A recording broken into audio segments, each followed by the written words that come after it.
Hello, dear fans, friends, and subscribers. It's your host Ram here with you on this cricket show, Cricket Happenings. And I have three matches in front of you today. One is yesterday's fantastic win by West Indies in the first T20 against the Aussies, which was something which was the match kept on swinging. And finally, it was the West Indians bowlers who picked up 6 wickets for the 19 runs when they actually dumped the Aussies and won the first T20 match of the series. And as far as the other match is concerned, Bangladesh, Zimbabwe, we are looking at Bangladesh have really put up a huge total, and they are given a target of 476 runs for Zimbabwe to go and actually win the match. We have one full day coming up where 337 runs are still required by Zimbabwe. And the other match which has just finished as I'm walking into this Cricket Happening show is the England versus Pakistan. Once again, Pakistan, who were defeated in the first T20, first one day international, as you know, by this very, very depleted, the second string England side, depleted after all the top-notch cricket players actually contacted COVID.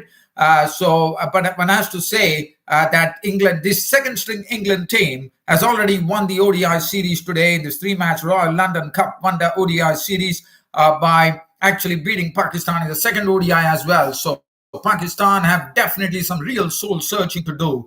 We'll come back to that later, but we will start off with West Indies versus Australia and see what really transpired. What a match that was. It was played at the first T20 was Gross Island. This was the first match of the tour of West Indies by the Aussies.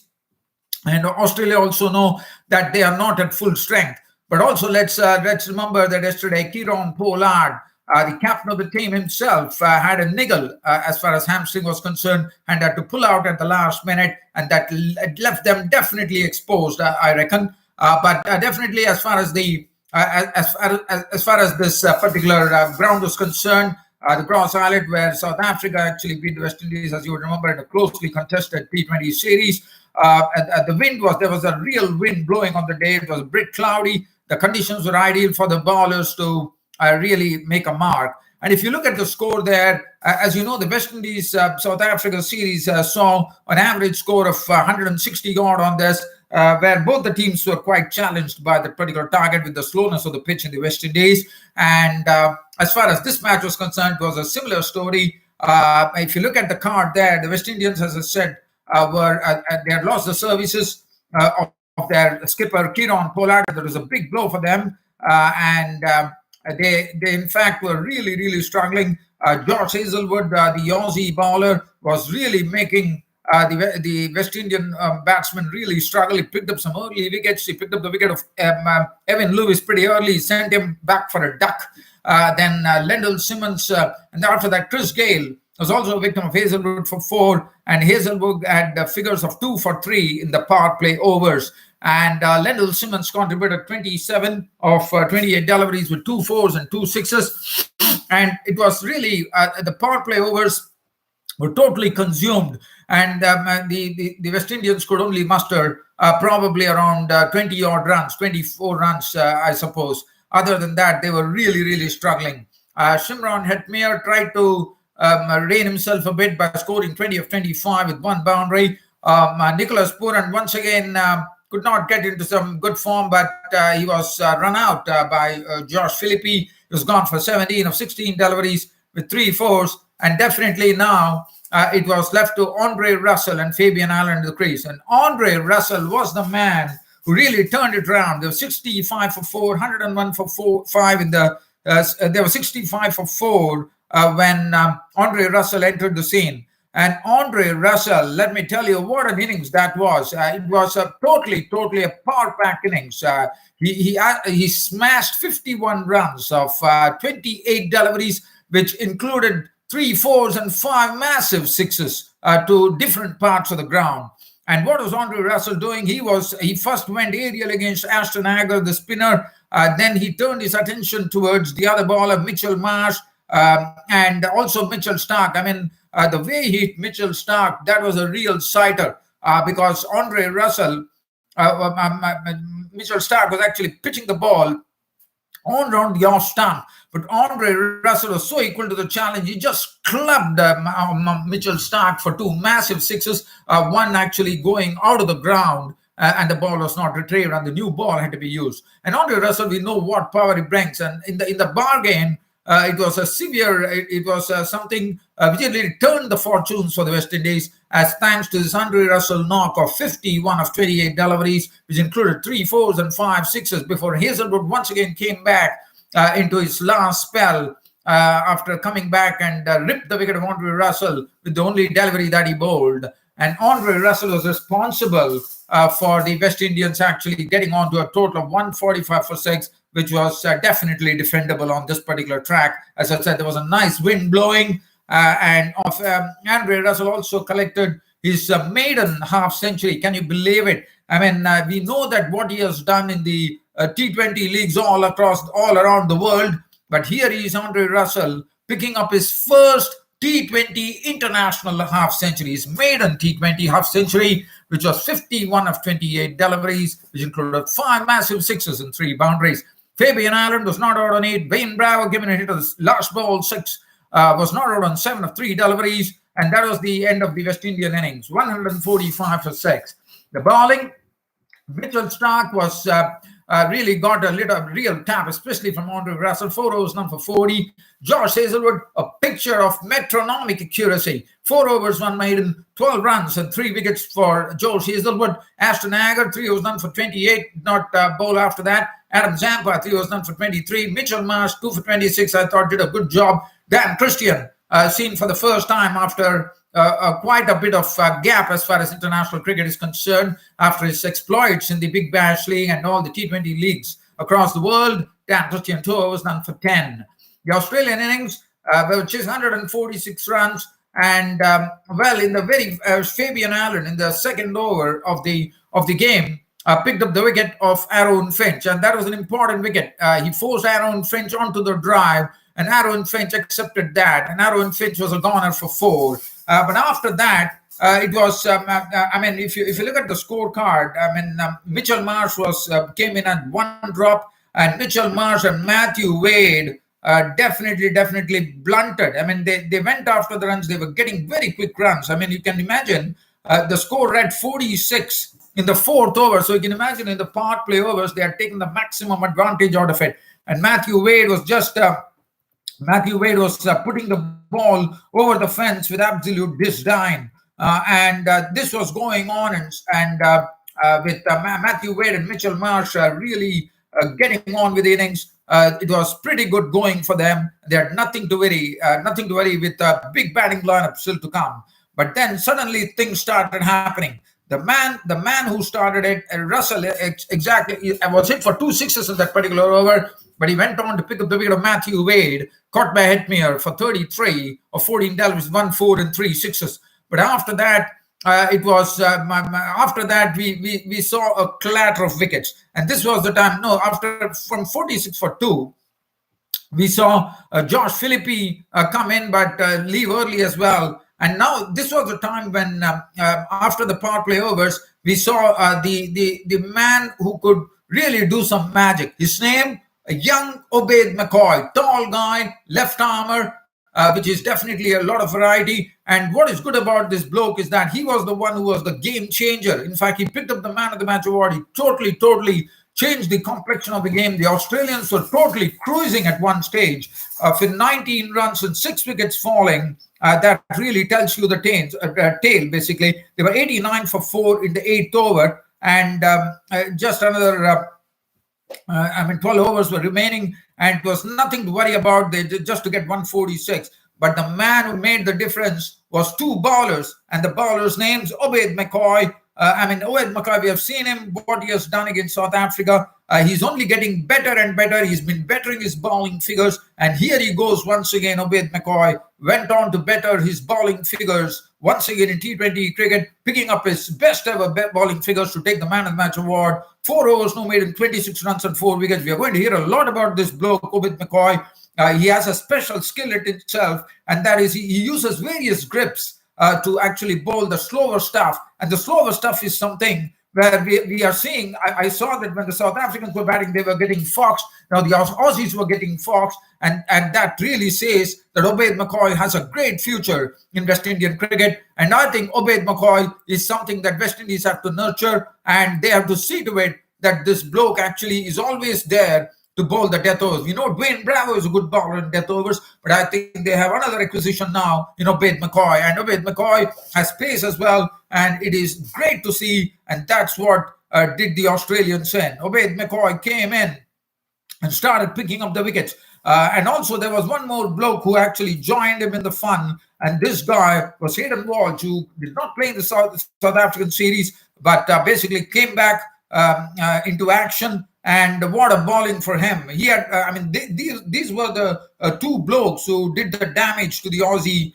batting lineup to get 6 wickets for 19 runs and derail their efforts and bowl them out for 127. Ubaid McCoy, 4 overs, no maiden, 4 wickets for 26 runs. And Hayden Walsh, the leggy, really showing some magnificent exhibition of his googlies, how he was befuddling the batsman with his change of pace and the googlies that he was bowling. 4 overs, no maiden, 3 for 23. All the wickets probably were the googlies that actually took the wickets. So that was pretty much the story. And if you look at the Aussie card there, Mitchell Marsh was the highest scorer with 51. In fact, he picked up his highest score in T20 cricket here. Mitchell Marsh, 51 of 31 deliveries, 5 fours and 2 sixes. Incidentally, also bringing up his maiden half century in T20 cricket. Moises Henriques tried to hit too many. I mean, as soon as he came, he started striking the ball for sixes, but then it was one too many, and it was Fabian Allen who actually got his wicket. Good catch taken by Bravo. Ben McDermott was clean bowled by Walsh, a googly, which you could not read. He got under it, and he was gone bowled for 2. Dan Christian was there, and some hope was there when Dan Christian was the crease, but Dan Christian, when he left for 10, to the bowling of Hayden Walsh, trying an 80 shot, that was over. Ashton Agar was cotton ball. These were the slow deliveries which did the trick. Ashton Agar cotton ball McCoy for 1. Mitchell Stark was out to McCoy for 3. And the Josh Hazelwood was the last man out for naught. Adam Zampa not out 1. And the game was all over, all wrapped up. The Aussies had succumbed to the West Indies bowlers. 127 all out. And what a start for the West Indies against Australia, as West Indies won the match for 18 runs and improved their T20 standings. They definitely need it because they lost against South Africa. And if you look at the bowling, as I said, it was Ubaid McCoy, the bowler. Hayden Walsh was superb. Dwayne Bravo. And also let's talk about the West Indian fielding effort as well. The West Indian fielding effort was also very good on the field. They were very sharp and taking the catches, and they were stopping lots of boundaries as well. Dwayne Bravo, 2 overs, none for 16. Andre Russell, 1 for 14. Fabian Allen, 3 overs, no maiden, 2 for 24. Fiddle Edwards, 2 overs, none for 24. Scottsley, Ubaid McCoy took the man of the match award. And I can tell you, this bloke, Ubaid McCoy, is making a big, big difference to West Indian bowling now, for sure. Okay, now let's get on to the other match. The other match we are talking about, the Bangladesh versus Zimbabwe. It will be a very sneak peek that I'll be doing. As you know, at this particular match, I'm just going to talk about this match. We are going into the final day tomorrow, with Zimbabwe needing 337 runs for victory on the morrow. And definitely one has to say that Bangladesh are the ones who are on the side. At the most, what that Zimbabwe can do on a pitch which is definitely playing easy, as nothing, no gremlins on the pitch, and it's very easy to bat on this particular pitch. There is definitely some turn for the spinners, Mahmedi Hasan Miraz and Shakib Al Hasan. But what one has to, what Zimbabwe can do here, can they go and draw the match? That is the question. So definitely there is some real interest left in the final day proceedings. Zimbabwe winning it probably could be out of question with all the big names gone, but definitely there's a chance they could go and actually draw the match. Let's hope that something comes up there. So let's talk about this particular game between Zimbabwe and Bangladesh. Now, talking about the Zimbabwe-Bangladesh game, Bangladesh batted first. They scored 468. Mahmudullah, who actually announced a shock retirement from Test cricket the other day. But what a name! I mean, what a way to go for him. I mean, in his swan song match, he has made 150 unbeaten runs with 17 fours and 1 6. And there was a time when the Bangladesh were really struggling. The Zimbabweans had the Bangladesh inning from the ropes. at 132 for 6, but frittered away the advantage with Ritanda scoring 95 with 13 fours, Mahmudullah making 150, and a surprise of surprises, the tail under Taskin Ahmed scoring 75 with 11 fours. He had a real run-in with Blessing Muzrabani, and definitely that was something which was he did a jig, and Muzrabani was riled, and both of them got eye-to-eye contact, and there was some real banter going on. Taskin Ahmed 75 really showed his prowess as a batsman, and also in the process, these two players, Mahmudullah and Taskin Ahmed, put on the second highest partnership for the 9th wicket in Test history of 192 runs. I reckon the record stood in the name of the South Africans, former Mark Boucher, the coach now, as you know, and Pat Simcox of 196. So that was not to be done. But what a knock from Taskin Ahmed! Surprise of surprises, 75, 11 boundaries in that, 468.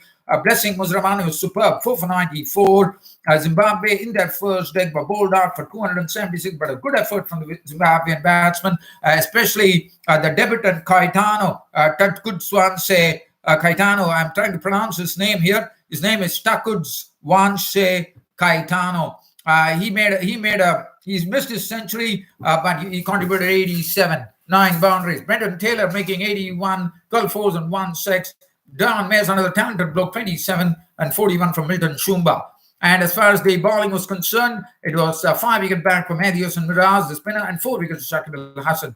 Now, Bangladesh, the second leg, made 284 for 1 declared with the cushion of the lead that they had. Shadman Islam going on to his maiden Test century, was not on 115 with 9 boundaries. Saif Hassan, once again missing his 50, was gone for 43. Najmul Hussain Shanto picking up his second century, 117 not out, 5 boundaries and 6 sixes.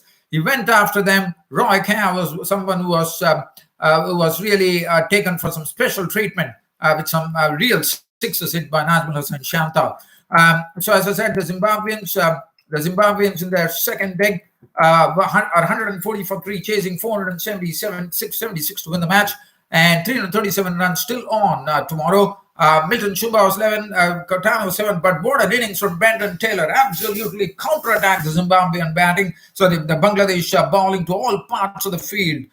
It was a really punishing innings from Brendan Taylor. Truly deserved a century. It was not to be. Brendan Taylor making 92 of as if he was playing one-day cricket. 92 of 73 deliveries, which included 16 boundaries. It was a marvelous knock, I thought, from Brendan Taylor. 140 for 3 and 337 runs still to win. But looking at it with Dion Myers and Donald Tripano at the crease, for me, it is looking a very big ask for whether they can go and draw the match. That is left to question now. So 3 wickets, 1 wicket apiece to Shakib, Mehdi Hasan Miraz and Taskin Ahmed. Now, very quickly, I'm moving on to England versus Pakistan. Pakistan were humiliated in the first one-day international, as you know, with this depleted side. The Pakistanis were bowled out 140 odd, and England cleared it with 28 overs to spare, as you would remember. Only Fakhar Zaman got amongst the runs there. But in this particular match, England, this time, Pakistan put up a better performance, but this second-string England team was once again too strong for them, as England won the match by 52 runs. Not only winning the match, they took the ODI series, and with only 1 match to come, it is not a mere formality, as the points are up for grabs to the ODI Super League. So both the teams will still take this particular match pretty seriously, but England will have a chance of making a clean sweep against Pakistan. As far as the England innings was concerned, 247 on the board. Phil Salt was a punishing innings of 60 as an opener, 54 balls. Yes, he got some 2 lives. 54 balls, which included 10 spanking boundaries. Other than that, Mallon was out for duck, Zach Crawley for not. James Swins contributed a stroke-fill 56 of 52 deliveries, which included 8 fours. Stokes was out for 22. John Simpson, keeper, was out for 17. Lewis Gregory, who took the Man of the Match award, not only for his batting, also for his bowling. But Lewis Gregory contributing 40 useful runs at a very crucial time when things were just beginning to dwindle for England. With the score on 160 for 7. It was only thanks to this partnership. It was another record partnership, I'm told, because way back in the 1970s, when the former players I think Derek Randall and one of the other batsmen actually got a partnership going. That partnership was broken, so they set up a new record for in ODIs by these two batsmen. Lewis Gregory contributing 40 of 47 dealt with 4 boundaries. Byron Carsey making 31 of 41, 2 boundaries in that. And so that was pretty much the tail. 247 and a 5-wicket bag for Hassan Ali. I thought he bowled well. 9.2 overs, made in 51 runs and 5 wickets for him. 2 wickets for Haris Rauf.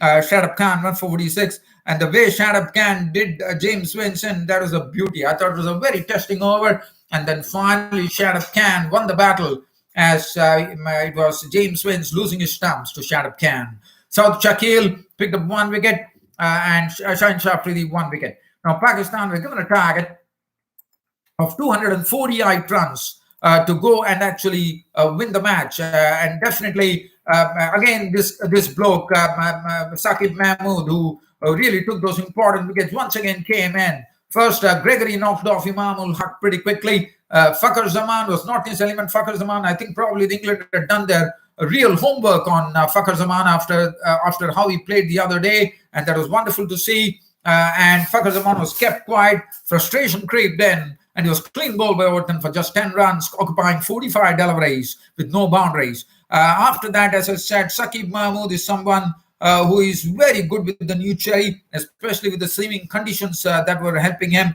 He got the ball to nip away and in, and Babar Azam, he did him on the outside edge the other day. Today it was on the inside edge. It was LBW ball Mahmood for 19. Mohammad Rizwan caught a nice ball that just moved a bit feathered, and he was a goner for 5. These are the 2 batsmen who are the most powerful batsmen in this Pakistan lineup, and Saqib Mahmood has done it to them every time.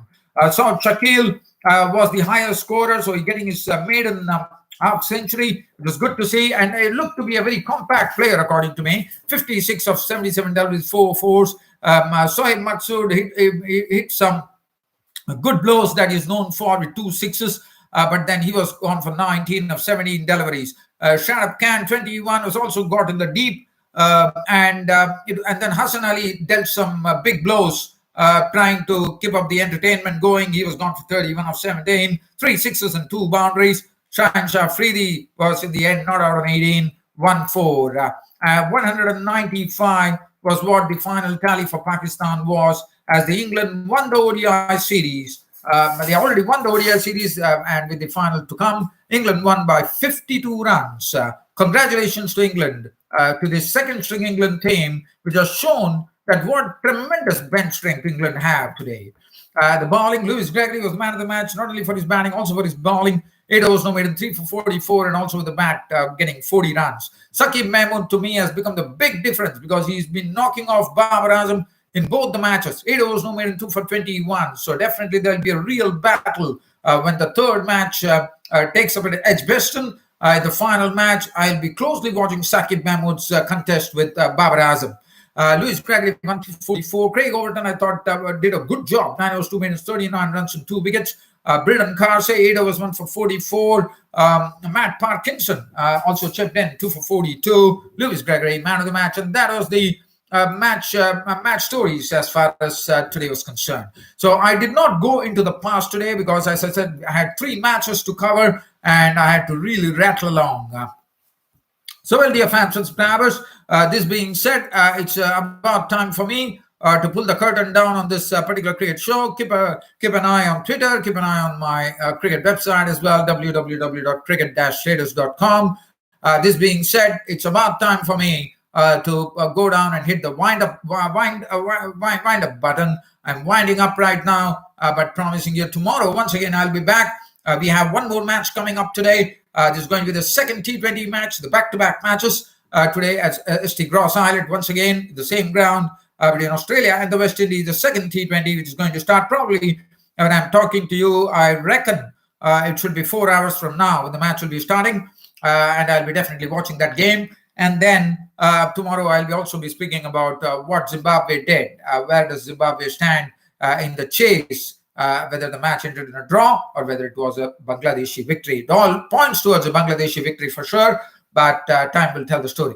Well, dear fans and subscribers, that's about it for today, and rest on tomorrow. That's on a Sunday. Until then, it's good night from here. Thank you.